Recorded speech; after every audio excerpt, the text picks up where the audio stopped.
everybody, it's me, Bryson Booker, and before I get into today's VHS update, I want to let you guys know that this program is sponsored by McDonald's. Ba-da-ba-ba-ba. It's okay for what it is. Alright, now it's time for the VHS update. So, it's me, Bryson Booker. Hi, how you doing? You don't really need to see my face because what you really need to see is the VHS tapes that I picked up today, June 21st, 2018. I got 2 more VHS tapes, picked them both up for like $1.63, and they're really great movies, actually from the same studio.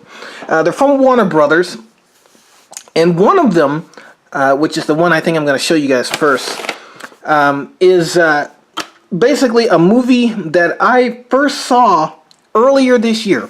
I was in a men's group at my school, and this movie was a part of a book that we were reading. Well, it was mentioned in a book that we were reading. We were reading this book called Wild at Heart. Any of you book lovers, if you want to look that book up, it's called Wild of Heart. It's basically the journey of a man through the eyes of God, and how a man should grow in God, and yada yada yada, things like that. And the author basically uses examples based on movies. And so this movie was in that book, and we actually sat and watched it, and boy did I enjoy the crap out of it. And when I found out the year, I knew it was around, I knew when it was made, but I just never saw it. It just split my mind and I never saw it. But when I watched it for the first time back around February or March, I'm like, man, I gotta own this on video. Found it today, so excited I did. What am I talking about? Talking about The Matrix. Lawrence Fishburne and Kevin Keeves.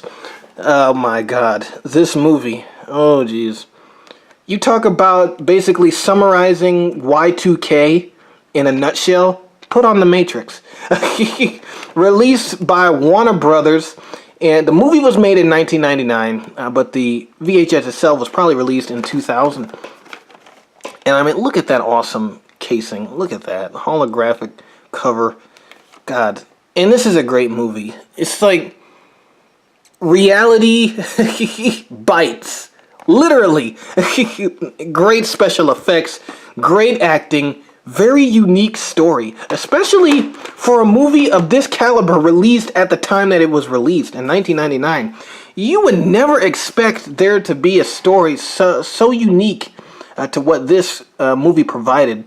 Normally, movies like this would come out in like 2004 or 2005. This came out in 99, and boy, they set the bar super high.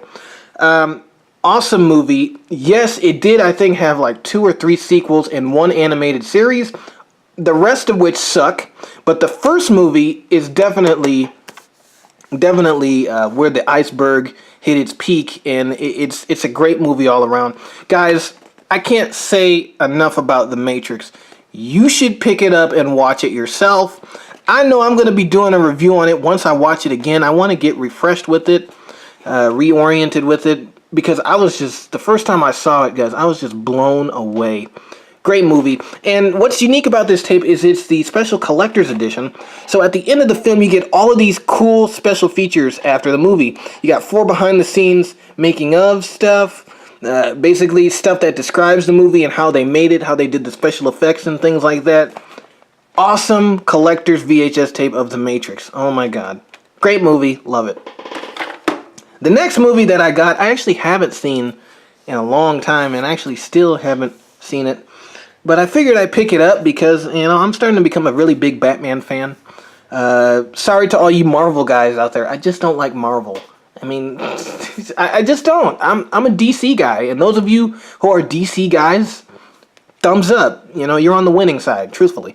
Hey, we got Batman, we got Superman. But then, DC kind of screwed itself when it introduced the Teen Titans. At least Teen Titans Go. Let me be careful. Teen Titans Go. That's when DC screwed itself. But this is when DC was still good, all throughout the 90s. And this, I would say, is the precursor to Batman's Golden Age, which, again, I can say had to be the 60s and the 90s. But it really kicked off with this movie right here, which is simply titled Batman, released in 1989 by the same dudes, Warner Brothers.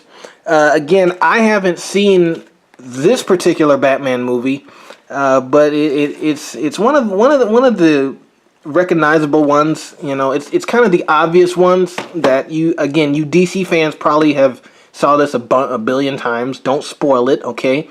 But I haven't really seen it. I've seen Batman Forever, and then years later I found out that was a horrible movie. So I'm not going to watch that again, but I am going to give this one a try. I haven't seen it. We already got an interesting looking Joker there. At least he doesn't look creepy like the other Jokers.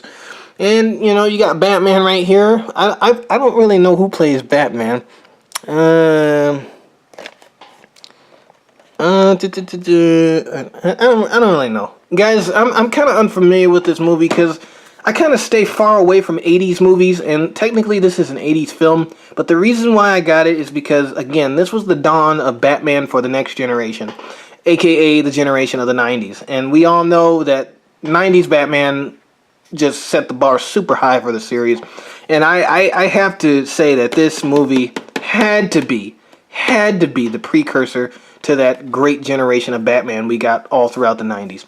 So that's why I had to pick it up. I just had to give it a try. Haven't seen it, but I'm going to enjoy it. I've seen it on HBO, you know, time and again, but haven't actually sat down and fully watched it. So again, two Warner Brothers greats. Batman, 1989, and The Matrix. Guys, watch this movie. Watch it. You know, because it predicts the future before the future. And it's interesting. I love it. Both of these movies, again, set the bar high for movie making. Especially that one. She's got like... Whoosh. But I would encourage you to watch them both. They're great movies. I can't wait to review them for you. But this is what I picked up today. Thanks for watching.